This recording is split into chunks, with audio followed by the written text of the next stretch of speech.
Our special guest today is Mamoun Alamouri. Mamoun is a seasoned entrepreneur. He is a strategic investor. Mamoun has been in the field for 16 years. He's served in leadership positions in companies like Avaya, Cisco, and Unifor. And because of his entrepreneurial spirit, that led him to the startup ecosystem where he's focusing on SaaS companies and future tech. Welcome to the show, Mamoun. Thank you for gracing us with your presence today. Thanks for having me. So Mamoun and I, we met each other. You know, we were both speaking at an event in DTech in Dubai Silicon Oasis. And when I saw Mamoun's talk, I was like, wow, that was amazing. Because for the first time, I'm hearing somebody speak about sales the way it should be spoken about. So Mamoun, I'm super excited today. Same here. I'm so excited. So Mamoun says that the way we see sales right now is not really all of sales. You know, how we see sales today is really just the closing of sales, but so much more things happen before that. And Mamoun, maybe we can get started. You know, you can tell me about how you got started in this. What led you to this path that changed the way you thought about sales? Awesome. So actually, I'll tell you the story and I'll reflect back to what you said on that about the sales angle. So the story for me, when I graduated from university, two of my class wanted to change the world. And then I landed my first job. Was technical at that time, computer engineering. Was so awesome. Things was going good. But then I looked at the enterprise, the organization. I find things doesn't matter. Like the technical role is not mattering a lot. That's the way I saw it. I looked at salespeople and I thought this is a fun job. You meet a lot of people. They're getting paid more money. So I jumped ships and I started doing sales. I was doing good at the beginning, but it dawned on me just after a while, like, you know, I wanted to change the world. Now I'm doing sales, like what I'm doing.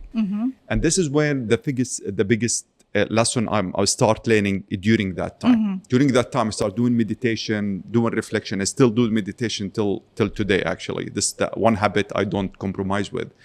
But during that time, a simple realization happened. I'm going to tell you about. It will look like this is common knowledge, correct? But this is lead me to something called lazy brain syndrome. Lazy brain syndrome means the moment I'm telling you something, you think you already know, you're going to zone out. Okay. So I'm going to tell true. you something you think you already know, but that was like a eureka moment for me, like a huge thing. And it is that the biggest lesson that I learned at that time, that business equals sales. That's it. That's the biggest lesson I learned. And we like to the organization. Organization in reality is two things. It's makers and sellers. That's it. And for the vast majority of the organization, sellers are king. Very few like Apple, Nike, these are like the makers are king. But for the vast majority of the organization, sellers are king. Exactly. Now, as the organization grow, there is a new function start, you know, emerging, which is I call them operators. Now, operators are sales or makers, but they're not in the front line. And if they cannot connect the dots between where they are to the sales or the making, they're just punching cards. That's They're literally, true. they lose themselves onto the fact. So, and one of the biggest thing actually they make us not understand is that there is a function in the organization called sales. And that sales, as you rightly said, a lot of people think about it, these are the closers. These are not the sellers. The whole organization sell. When HR creating a culture in the organization, and culture will be the essence of creating who you are and the brand, that is actually what's going to make you sell at the bigger level. Exactly, yeah. You know, Something that we don't normally connect, right? absolutely. Because we think about sales as something that's very technical. Correct. Right? But what you found out was that there is a very human side to it. And probably that's even the majority of the sales process. Absolutely. It's not the technical 1, 2, 3. I'll send you I'll send you a pitch and then you confirm, I close the order. It doesn't happen like that, right? Absolutely. So it's an amazing thing. So what did you do after that? So after that, I went back rocking, you know, so things went great. Yeah. I was doing extremely well. You started growing my career, leadership positions. Then at Cisco, I get promoted to start looking after Europe, Middle East, and Africa. I stayed there for like 3 years, 4 years. And then I decided to change things because I was in a corporate. I worked in corporate all my career. I started the opposite, correct? I didn't work for any small company. I jumped ships to big brands, big companies from the beginning. Then I moved into a smaller company. And when I wanted to start the business for Europe, Middle East, and Africa for that company. It's in a SaaS business for that region. So one of the executive in Cisco moved, he called me up and I moved with him. He was the chief operating officer for that company. And eventually when I started, what I did, I connected the dots, what I was doing at that time, the partners, the good employees, the story, Then I went to market, it wasn't selling. I wasn't able to sell. It's the first time in my life I felt like a failure. Like really, what's happening? And this is where things come in, like to me is like, I wanted to crack what this sales and marketing is. That's where the mission started. I'm gonna crack this. And I went on, I told you that before, but I had an obsession in philosophy, psychology, economics, and math, and these kind of things. So I went to actually start reading in a lot of books in all these kind of things. So I start reading in sales and marketing books, but then I find they don't talk about the fundamentals. They are high level. Then I start going to the fundamentals to crack things from the inside. And I started cracking things. And when I started cracking things start working back again. And this is where I learned one of the biggest lessons in my life, just to reflect to what you started when you said, a lot of people, they don't like sales. And I think when in reality, if you ask any founders, the biggest thing they love is sales. We should be the primary salespeople, right? Absolutely. It's a should. It's a must, right? Absolutely. Yeah. And I'll tell you actually now, I'll prove it to you that actually this is like, there is no doubt, like this is this is a rule in business, which is the biggest lessons I learned at that time, that sales is not about convincing people. Sales is about helping people make a decision. I love that. Okay, let's backtrack. Please say that again. So sales is not about convincing people. Okay. Sales is about helping people make a decision. Excellent. Not about convincing people. It's about helping people make decisions. Absolutely. Okay. And Liliana, when founders say, and I meet a lot of them, when they say we do not like sales, they actually say we don't like to convincing people. Yes. And True. I think if you are in a business of trying to convince people, it will feel like it's life sucking, It is. That's the best description. Actually, it is. That's why people don't like it. See, the moment I try to convince you with something, what is the initial response from you? You will raise your guard up. Yeah. That's the first thing you will do, Definitely. correct? Because I'll try to push something into exactly. Yeah. That's what you see. Now we sell it. You're selling to me. The sales become correlated with like convincing. You're pushing it onto somebody. So people raise their guard up. Now the conversation is all energy sucking conversation. Exactly. Yeah. I'm trying to push something, you are defending. Yes. There's no open flow. But now if I'm helping you make a decision, see how it flipped. Like they used to come and teach salespeople. Go, listen more, ask the right question. There is the spin method to ask a question, situation, But actually, if I just teach you that sales is about helping make a decision, then I come and say, Liliana, can you help me make a decision? Should I drink this coffee or not? Definitely. That's all. That's all. So what you will do, you will ask me question. Exactly. You will listen to me. Like, because you're going to help me make a decision towards that. So the whole conversation shift. Okay. Before we go to the right way of doing sales, I'll just repeat that. So Mamoun says, and I totally agree with him, that sales is not about convincing people. It's about helping people make a decision. Let's talk about common mistakes, Mahmoud. Yes. What are the things that make you cringe that companies do these days? All right. So actually, I'll tell you that thing is when people think, when they hearing me now say sales about helping make a decision, might think, is this a moral discussion? And I'm telling you, the greatest people are the people, the 20% are the people who realize that sales is about helping people make a decision. Yes. And see, the bigger the sales, the more different. Now, some people have some perception about certain, I'm not going to mention names, but certain famous sales folks that they talk a lot about closing, and they do shorter sale, which is I need to open the sale and close it on the call. Exactly. Create urgency. Make it now. Exactly. Otherwise you'll lose the offer, right? Exactly. Yeah. That's this kind of selling is actually for the vast majority now what is happening when you are working with a lot of alternatives and the sales is becoming bigger, which is where I spend most of my career. This is actually counterintuitive.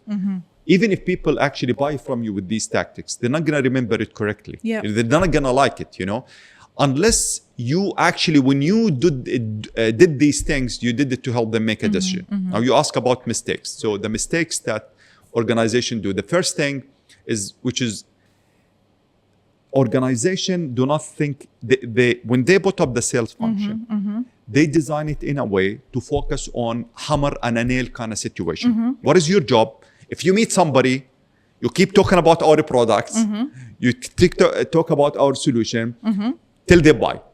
That's what we do. That's what we teach people. Now, see, the problem with this is that this is an example you and I we talked about. It's like you're going with a lady for a date, and then you ask her, you propose in the first meeting. Exactly. Right? You go for your core offer from the first encounter. Business is a relationship. So when you are in that relationship, you will never do that in real life, correct? Definitely. Unless, you're a psycho, or it's like, it has true. to be, You don't ask people just to marry you, just like that, right? Absolutely. So why are we doing it in sales? That's part of it, correct? Yeah. Because that's what we teach people. You come in here, that's the story, hammer and a nail. I meet you, I have this product, Yes. I keep talking about it, correct? And vast majority of the organization, because it's a hammer and a nail kind of situation, and sometimes it works. So we keep pushing for it.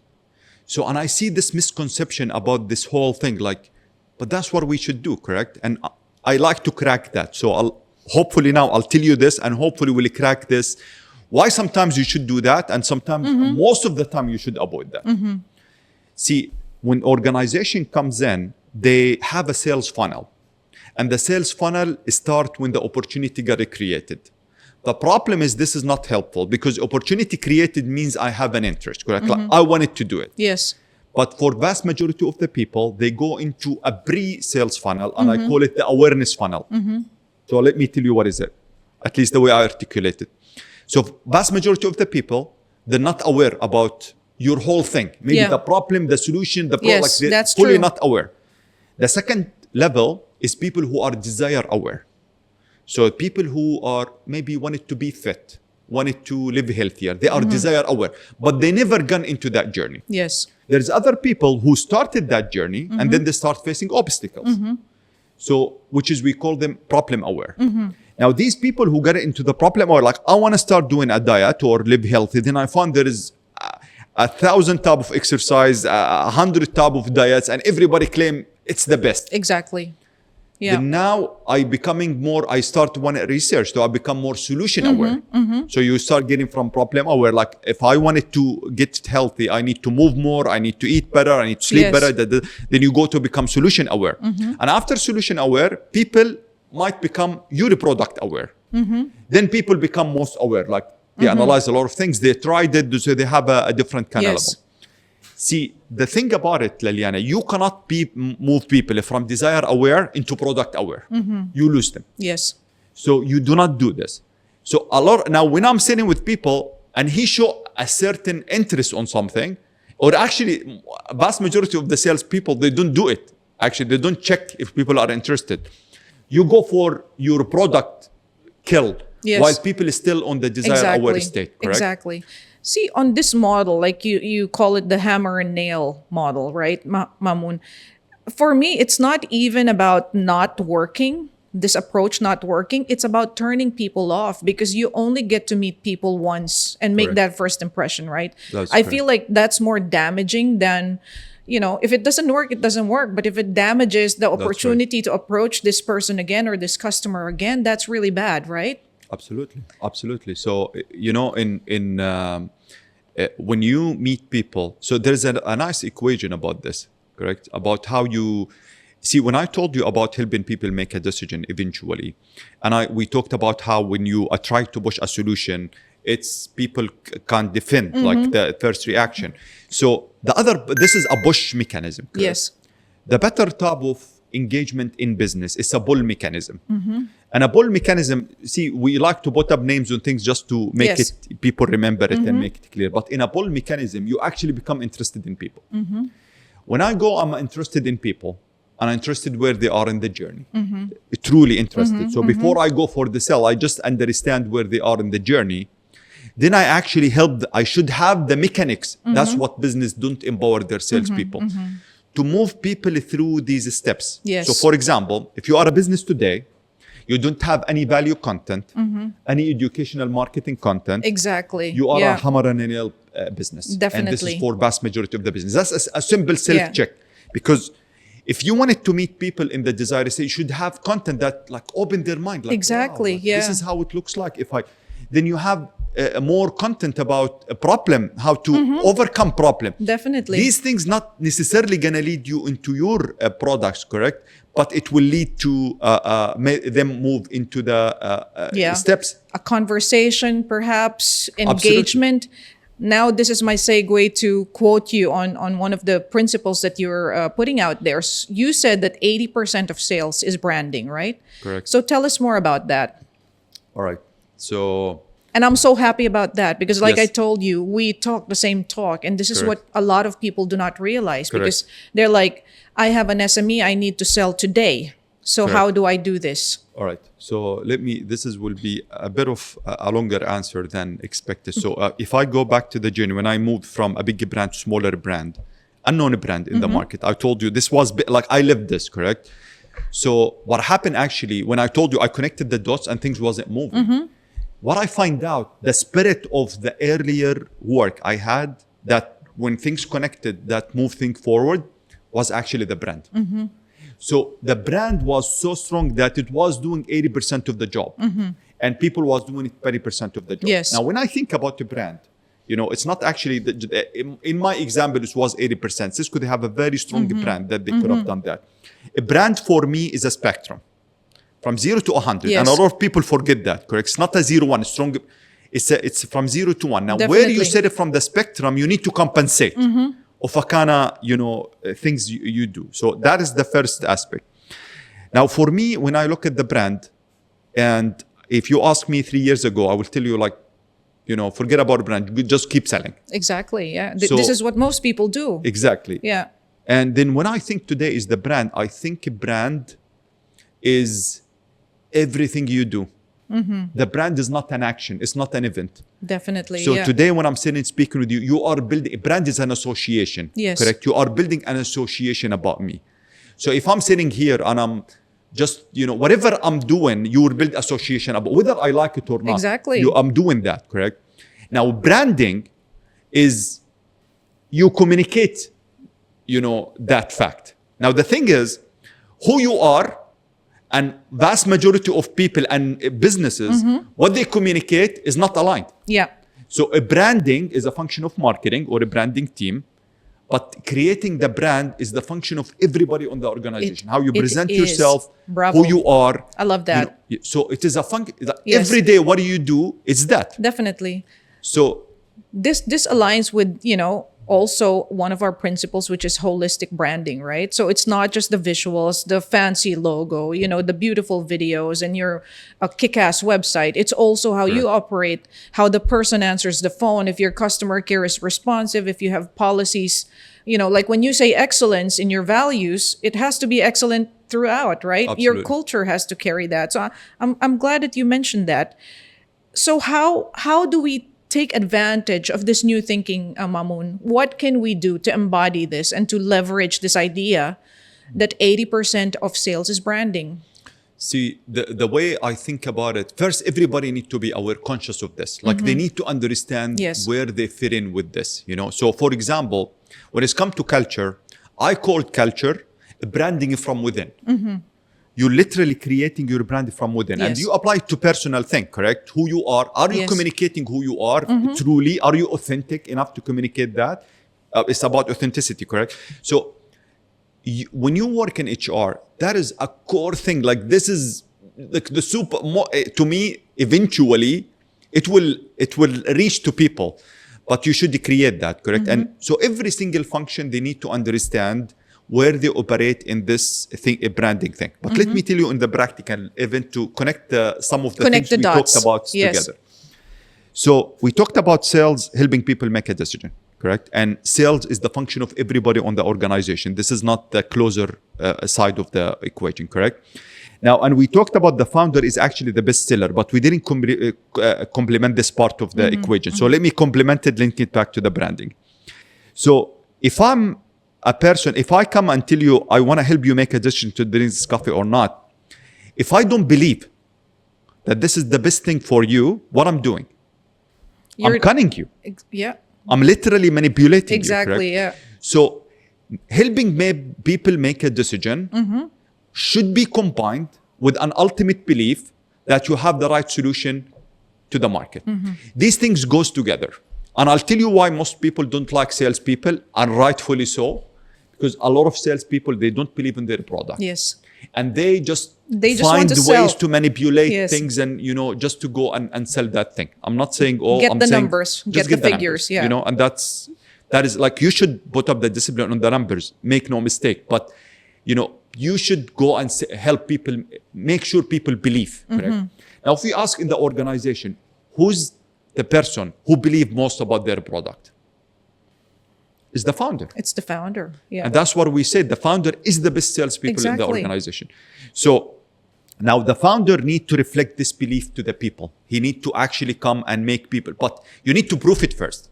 When you go make the sale and you start, it's the founder role to do the first sale. It's the founder role to build the sales machine. And you bring people, you lit the fire. You pour gas into it by hiring people. Now, you need to start reflecting this kind of belief into the people. Yes. Now, this belief, when somebody comes in and tell you, but there is a product better than us on the market, you should actually sit down and have a conversation. Why? Because you will never be the best for everybody. You should come and say, you're right, but that's not our customer. Not for our target customers. Not for our target. Yes. That's the bond. That's the customer who you go, it's a killer for them. Then he might come to, but I'm a sales guy, I need to sell this. You're correct. This is where we have a discount conversation. Because now I need to lower my price. I'm acknowledging that my price is not the best for that, but I can make value for money, recommendations. I can make it so that... Definitely. Now I go, I say, Yes. listen, I know maybe they're not better than these guys, but with X and Y and Z, we can do that. And this is my offer, you see. So eventually the story should come when, now I want to link it back to the branding. So you create the belief, you get the right people, and you start building for a very niche element, Lillian. You see the problem with the branding now, we go to the brand thing. When people think brand, they think Apple, Nike. These guys, they communicate for everybody in the world. Yes. That's not you. You should find a very small number of people, just very small number of people that you believe you are the best for them. It has to, maybe it used to be like, when I look at myself, it has to be, a smaller company, 5 to 6 digits that's crossing there, stagnating, Arab entrepreneur, that like you go so deep. Exactly. Till if all these equation comes together, I will deliver the best solution for these people. That's what we always say, that when you try to be everything to everybody, you end up as a nobody. Absolutely. Like you said, you're not Apple.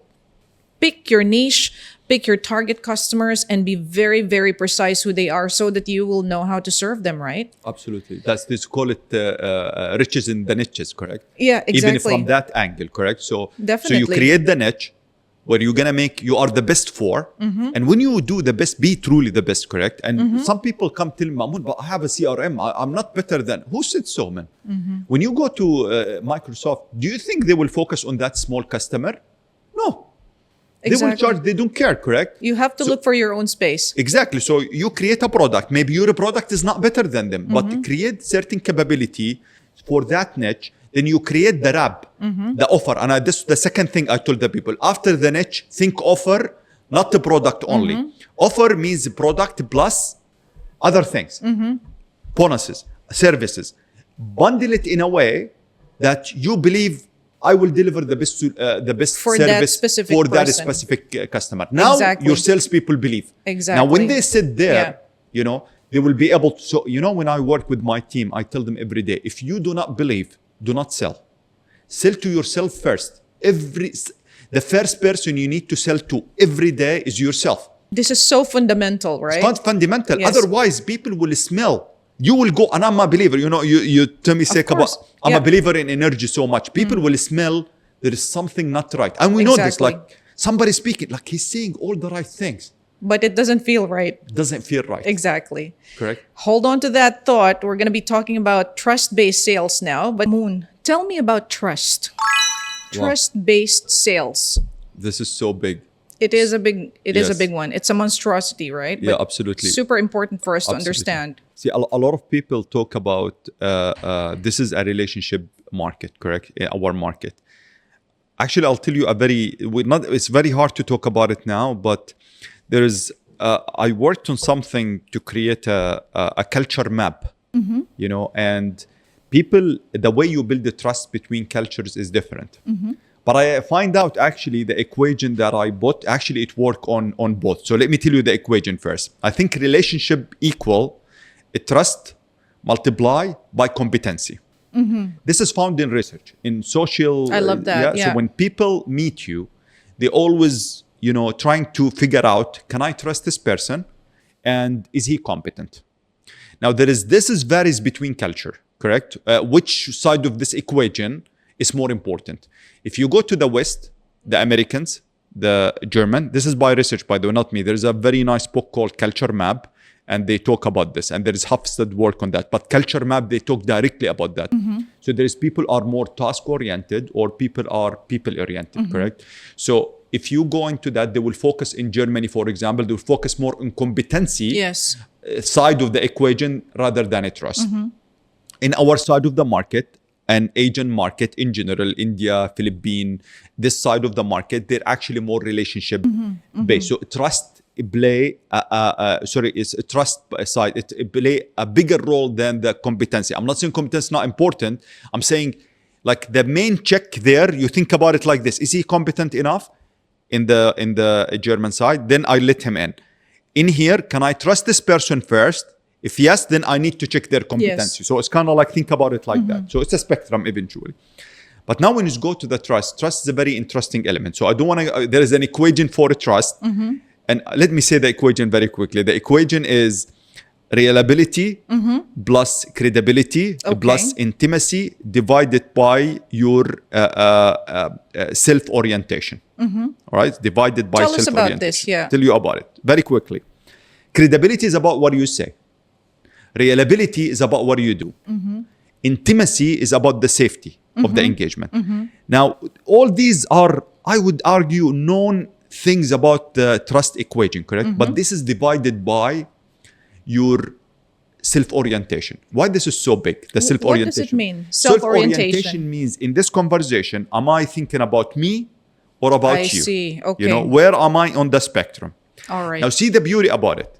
If I'm thinking in this conversation completely about you, I have a 0% interest in myself. It will become whatever is divided by 0. And whatever is divided by 0 equal infinity. Yes. So trust will be infinity. If you are sitting in a conversation, so imagine that, So work on the upper part of the equation. This is an interesting, let me just pick on this for a while. Interesting, concept that you have. And I remember sometimes, in a sales situation, when you recommend potential clients to go elsewhere or you give a recommendation for them to work with somebody else because you're not the right fit, this is when they start trusting you. Absolutely. Right? Because you're not looking for yourself. You're looking after their own good. I love it. So I love that. I love that formula. Let me tell you, I love what you said. Let me tell you about this for a minute, actually. Because we're talking about trust. In research, what is the top 3 thing that salespeople do to build instant trust, like a rapport? So I went to a shop. I want to buy something in the shop, correct? I'm going for the buy. So I'm asking you to sell me something. Yeah. What is the top 3 things that help the person build rapport with the customer? Number 1, that's a tactic. You can use it tomorrow. Number 1 is to sell less. You see, if I go and say, I want to buy this Sell computer, less. I want to do this, then the sales come and say, I don't think you need that. This is good. Like, buy this, try it out. The moment a sales, and you can relate to any story that you have recently.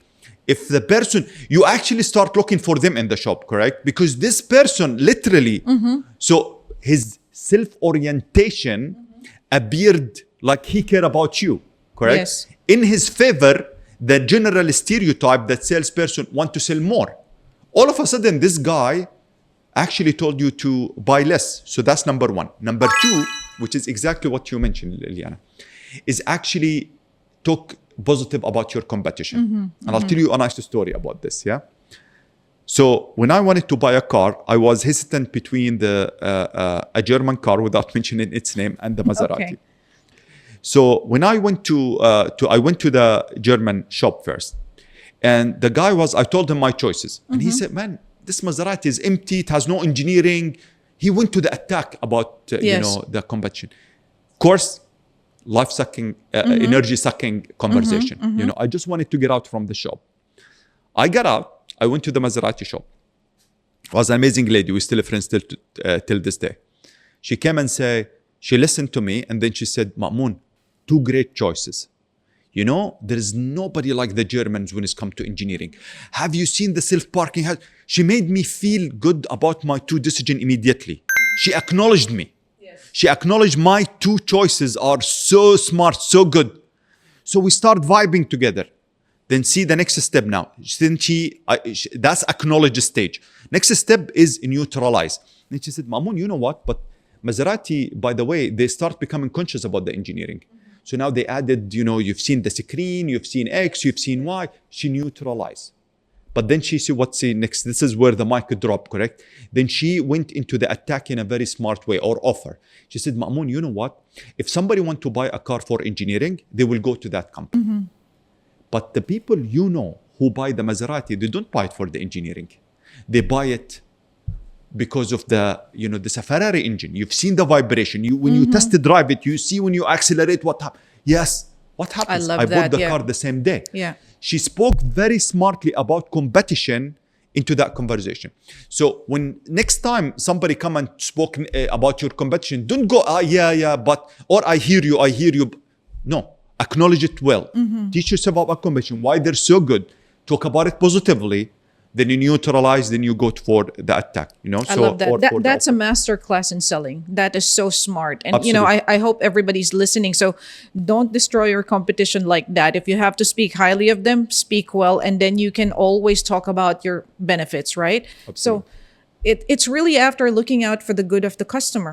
Absolutely. So again, no surprise, but self-orientation. Exactly. That's the self-orientation part of the equation. And see, Lilian, when we connected back to helping people make a decision, convincing you, it's me.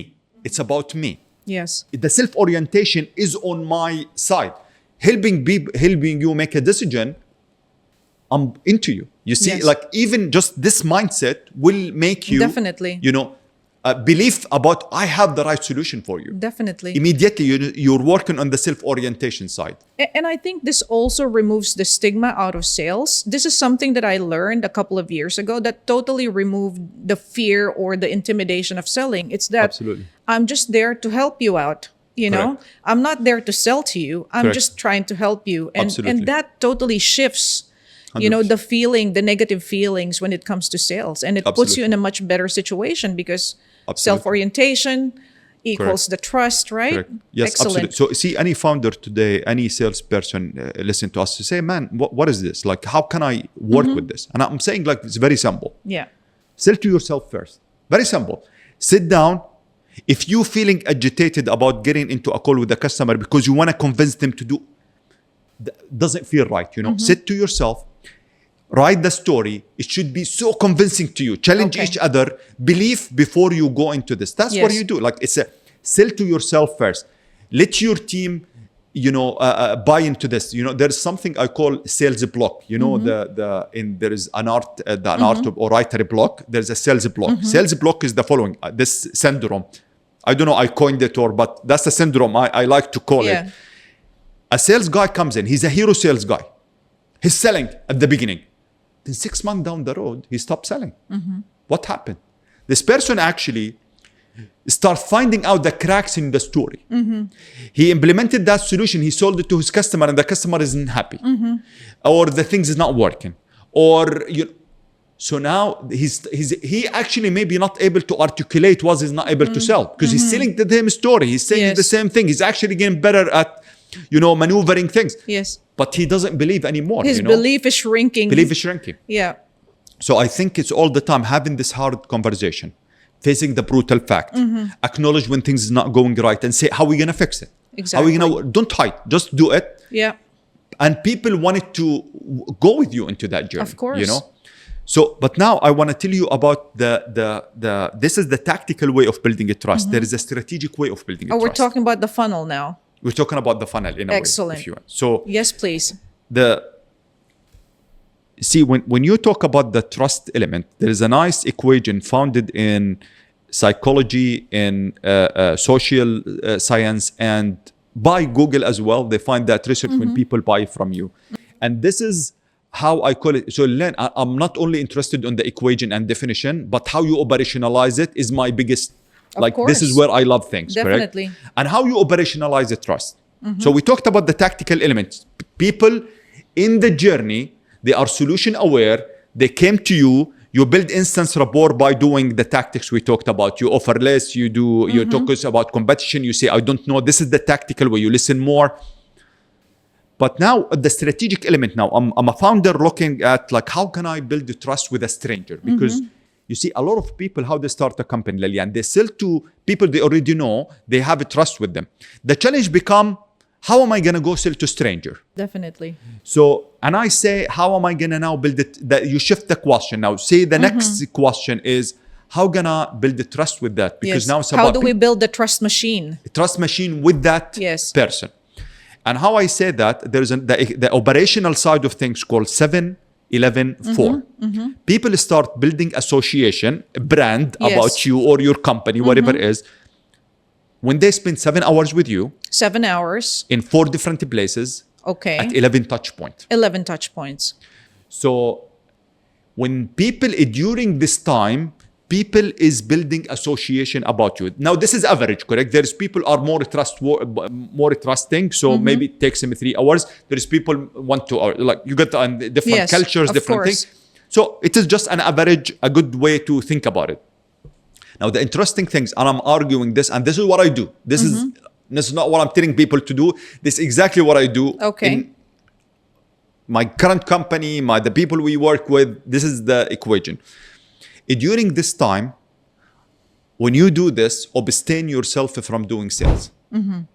The normal way of doing selling. Abstain yourself. Do not do it. Because the moment you push it, you depreciate yourself. Yes. Now ask yourself, during this 7 hours, 4 different places, 11 touch points, what is the association I want to build with this? What I want them to build association about me, So when you design a master class. Your 7-11-4. 7-11-4. So first what you do, you go build educational content for people. I call it educational marketing. Value add content. What do you do today? Yes. Today, this webinar, people... This is part of our 7 hours. This 7 hours. People are consuming this. So they are knowing Lilian. So actually, I'm building association about her. She's adding value. She's bringing people to add value. So that's part of it.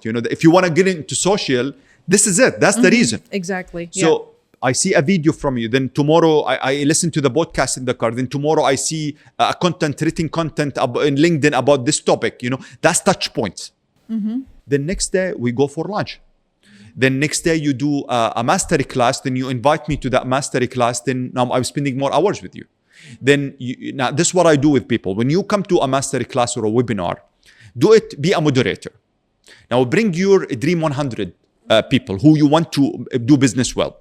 Make them be the panelist. Now what you do, you meet them before the webinar, you meet them during the webinar, you meet them after the webinar. Now all of a sudden, you spend the 3 hours with them, and they saw an email from you, they saw certain content from you, now they see many touch points with you. Then when you do a physical event, do the same. Be the moderator, bring panelists, Dream 100 customers or prospects. Spend time with them before, because you're going to moderate, correct? What kind of question you want to ask? You spend 1-to-1, you spend in a group. You spend time with them during the session. You go for lunch after the session. All of a sudden, in a very short period of time, you spend 7 hours with them at 11 touch points in 4 different places. love This it. is how you operationalize And you are it. not selling. And during all this time, you're not going for the sale. What happened actually, Lian, with this?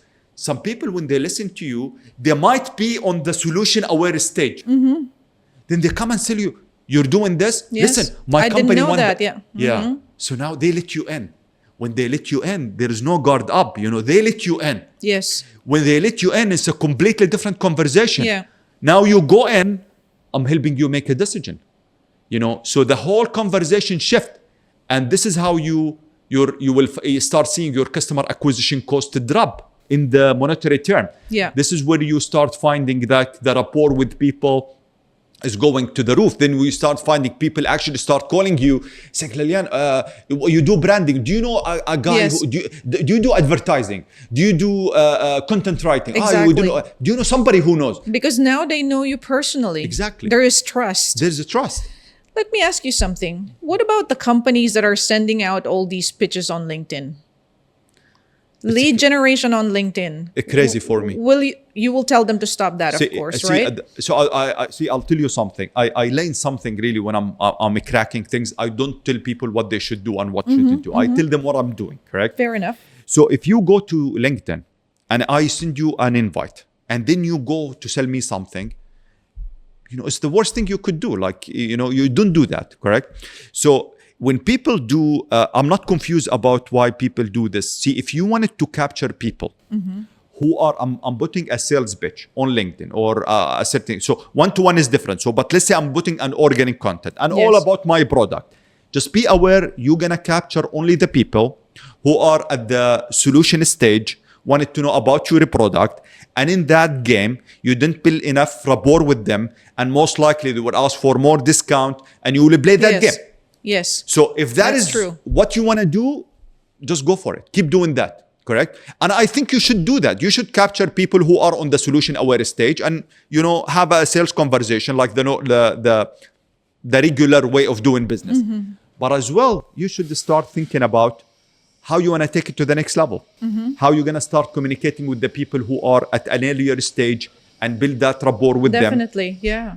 So Mamoon, what about the people who are doing LinkedIn lead generation? They're doing outreach, they're pitching right off the bat. Would you tell them not to do that? See, for me, I think for a very long time, I think I stopped telling people what they should do and what they shouldn't do. To me, I tell people what I do. And I think if they work with me closer, I can help, I can understand the context. But for that, let's take that example. You connect to somebody on LinkedIn.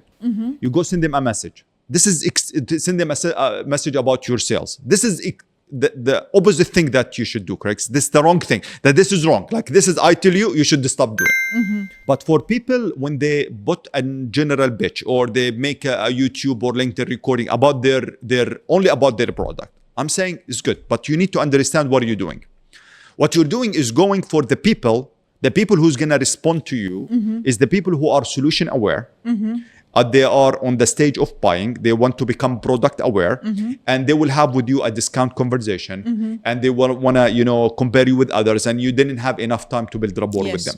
If that's what you want to do, just go for it. And I think you should do that, but you should be smart about it. The other part of the equation is you start positioning yourself at the early on. Correct? Add value to the people, problem aware, desire aware, add value to them. Even, by the way, the people who solution aware, if they go to that content and they see it, say, man, this person, they added a lot of value in that thing. And this is exactly what I faced. When I was doing that problem, this is what I faced. He get me. Yeah. They get me, So I really tell people to start investing a lot in, when you are in industry, thought leadership, value content, just add value to the people. Definitely. Correct? Education is always valuable. Absolutely. And I think the higher ticket product or service you're trying to sell, the more you need trust, right? You cannot just sell like that. Absolutely. You really need to spend time. Mamoon, what are the other things that you feel are offshoots of building a trust-based sales machine? Are there any other impact? Is there any other benefit apart from landing the sales eventually? Okay. So let me tell you about from a sales monetary standpoint, because see, eventually, you know, in the when it's come to the equation of growth, there is two sides of the brain, correct? There is two sides of the human. There is, let's say, there's no better way to put it. Let's say your ego or your mind, and there is the higher self, if you want, just whatever you want to name, you put into it. And I think they are almost always aligned. There is no misconflict. But how you align them? When you set a goal, I want to make a sale, that should not conflict like for you actually doing right by other people. They are not two conflicting things. You know, if you follow the right steps, you will get there within that. So what I mean by this, what I'm trying to say, that measuring things by monetary term is a good thing. I'm not against that whatsoever. That's actually the right thing to do for any business. So lowering your cost of acquisition when you build the trust, you should be there. You should start seeing that. Sales conversion, better sales conversion. You should start doing that. You start seeing that. Customer life value increase. You should start doing that. More referral. You start doing it, so on and so forth. So you start getting actually more of this for sure. Now, one of the element is, I'll tell you why trust is so important. You know, in the corporate side, if you go 10 years ago, a lot of people was focusing on the product selling. Sell your product, talk about your product. And then the wave coming like, don't focus on the product, focus on the outcome. They called it outcome-based selling. And I'm now what I'm saying today, outcome-based selling is almost dying now. And what I'm saying dying, I'm not saying it's important. You should go for a product selling. You should do it, but it's being commoditized. People know that customer experience is important. People know that brand is important for the vast majority. People know, you know, you need to be healthy and so on and so forth. What they don't know is not why they should do the thing, is how and what they should do. That's what people, especially the how part, is what is the missing element. So when you start working with people into this, what you start facing, Lian, is people actually, on that stage, they are suffering from what I'm calling indecision. So it's not about you don't know why they want to do something, but they're not able to make a decision on the thing, correct? And by research, this is done by a research for almost 2.3 million sales calls during COVID for different type of sales. And they find out that 40% of sales are lost because of outcome-based selling insufficiency. But 60% is actually lost because of indecision handling. Yeah. So, and that is shift back to how you build people make a decision eventually. So when you start building a trust, people will be much more relaxed or much more, it's easier for them to make a decision to work with you. Correct? So that is one of the biggest thing that you will, and how you will see it, as I said, from a better translation and so on and so forth. But I'll tell you something for that, just to complete that equation when I talk about indecision. When you work on a lot of people, when they work on the regular part of the sales, outcome-based selling, they tell you create the FOMO, correct? Like trick the FOMO, hype the FOMO. And in that side of that equation, status quo is the enemy. Correct? They teach you that status quo is the enemy. You need to break the status quo. I want to show you a future where it's much better, correct? Now, the problem when people go into, like, I'm buying into this. I know what I want to do that. The problem is I'm not able to make a decision about the solution. Now, the psychology of the people who's there, and it is vast majority of the people, for them, they're untrusting that they can achieve the result they want to, that's been promised. That's their dilemma. And during that time, you should do exactly the opposite of the outcome-based selling. You should actually, these people, they don't have FOMO. These people have FOMO, which is they don't have a fear of missing out. They have a fear of missing up. They have a fear like, I will So you really need to understand that, yeah. Absolutely. I will go with you, but I fear if I go with you, I'll mess up. You see, so you need to be there. That's where trust be so, important. When you work with with the people on that angle, status quo, they bought into the status quo element. That the second thing they want to make sure, if I make a decision with you, there is likelihood that I'm going to achieve my results. And I will have a lesser effort and sacrifice to achieve that result. And the time span that I will achieve it will be known to me because I trust you. Exactly. So you shift to that part of that equation which is help people eventually make a decision. And in that state, you will actually do an indecision. It's super important. Absolutely. It's a super important ingredient in business. I feel like we can go on and on another podcast, but this is so full of resource. There's so much insight that you've shared with us today, Mamoon. That's very useful. What's the one thing that you would like companies to do right now if they have to practice something that's actionable immediately, something that they can apply to their business today onwards? What will be that one thing? One thing. All right. I know that there are so many things, I'll summarize it on one thing. If they can only do one thing, what would it be? Now, I'll link it back to the beginning of the conversation when I said about the lazy brain syndrome, correct? So I'm going to say something now which look like cliche, but that is actually the thing.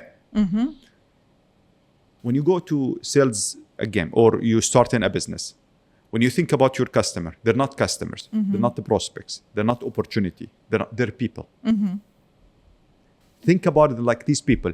And always, I'm telling you, there is the, Simon Sinek said, start with why. I'm arguing start with who. And I think it's a chicken and egg kind of situation. Because if a why detached from who, what does it mean? Exactly. Yes. So start with who, be obsessed. That's being obsessed with this. This is your campus, correct? So it's people. And when you are on that side, you don't want to be manipulated. You want to be fooled. You want to have a good deal. You want to all these kind of things. So just understand that this is people. And then that's the bigger mindset, Then the mission will be different. Then you start cascading and you start doing the right thing. That is what I believe. So think about your customer. Start with the people. If you had to do one thing that you can apply tomorrow, think about your customer. That is right. Any final tips, final word of advice for our listeners right now? All right. So this is the bigger one, correct? When I talk about think about people, that's the philosophical kind of method. On the tactical elements, I would say help people make a decision. And when you do that, you will flip your sales book. Your sales book become about how you're going to handle indecision. And the very interesting thing when you start handling indecision, there's people think that is the best salespeople whose best is handling objection. What research found that best salespeople is the people who receive less objection. You see the frame? Yes. When you receive this, because you build that rapport, you build up trust, so you will receive less objection, not the other way around. You're proactively helping people make a decision. So I'm saying this is the mindset that if organized, it's not a moral thing. If you do that, you build the right trust, you help people make a decision, your business will accelerate. All right, excellent. Thank you so much. Thank you. I hope that our listeners have taken all of that in because this podcast is so rich of information, guys. I hope that you really apply this. Thank you so much, Mamoon, for gracing today's show. Thanks for having me. I love all the tips. And let me just recap our key takeaways. Number 1, sales is not about convincing people. It's actually helping them make a decision. Belief. If you don't believe in what you're selling, you're going to fail. So please make sure that you believe and make sure that your team also has the same belief. Trust and competency equals sales. Okay? These two things have to be together. And I want you to remember this formula, 7-11-4. That's 7 hours, 11 touch points, 4 different locations for you to develop this trust with your customers. And again, thank you so much, Mamoon. This was really enjoyable and hope to see you again in our podcast. Absolutely. Excellent. Bring me in. Thank you so much.